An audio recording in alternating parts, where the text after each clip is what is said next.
22 জুলাই থেকে transitional provision যেটা effect হবে 22 জুলাই 2025 সাল থেকে, সেইগুলি হচ্ছে যে there will be transitional arrangement, আমি দেখে দেখেই বলছি এই জন্য ইংলিশ বাংলার মিশ্রণ হবে।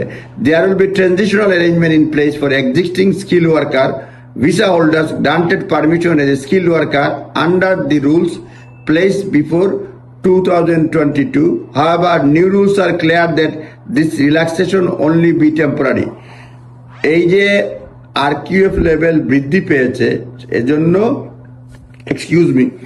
ট্রানজিশনাল অ্যারেঞ্জমেন্টের ব্যবস্থা রয়েছে যেগুলি কার্যকর হবে বিফোর 2022, কিন্তু এর মধ্যে স্যালারির ক্ষেত্রে একটা ঘোষণা আসছে, skill worker visa holder with permission granted under the rules pre 4th April 2024 will need to meet new salary threshold of 31,300, 29,000 থেকে 31,300 হবে। বলছে যে স্যালারি রিকোয়ারমেন্টও চেঞ্জ হবে, যাদের ভিসা 4th April 2024 পূর্বে হয়েছে তাদের নতুন মিনিমাম স্যালারি থ্রেশহোল্ডটা হবে 31,300 পাউন্ড বছরে, যেটা আগে ছিল 29,000।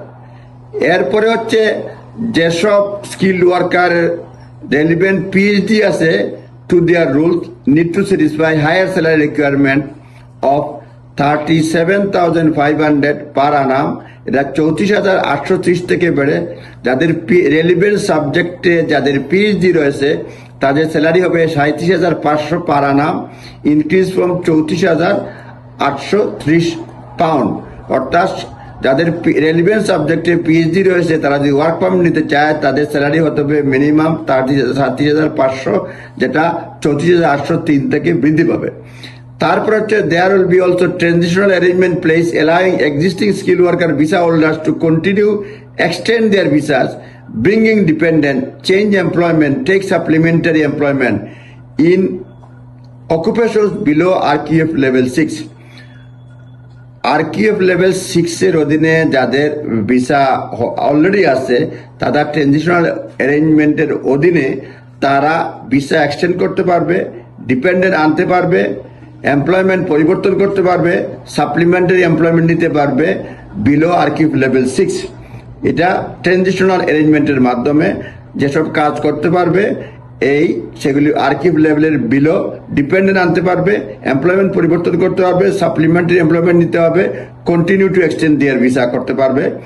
Government have advise transitional concession which will not be place indefinitely will be reviewed in due course. এই যে ট্রানজিশনাল অ্যারেঞ্জমেন্ট এটা ইনডিফিনিটলি চলবে না, এটা ইন ডিউ কোর্সে পরিবর্তন হবে।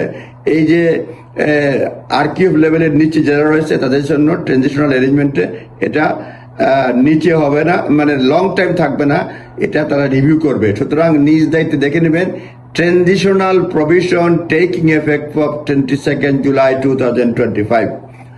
নিজস্ব এক্সপার্ট ওপিনিয়ন নিয়ে অ্যাপ্লাই করবেন। ধন্যবাদ।